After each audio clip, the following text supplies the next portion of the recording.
பூவரசம் பூவுக்குள்ளே இருப்பதென்ன சொல்லு, பூ பறிக்கும் மாப்பிள்ளைக்கு பசிக்குதம்மா நில்லு.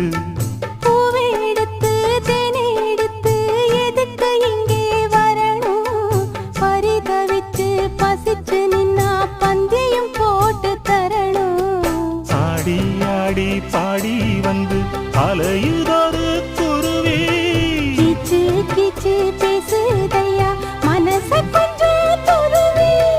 பிஞ்சு பிஞ்சு வீரல் கொஞ்சுதடி, கொஞ்சி கொஞ்சி வந்து கெஞ்சுதடி, நானே மருதா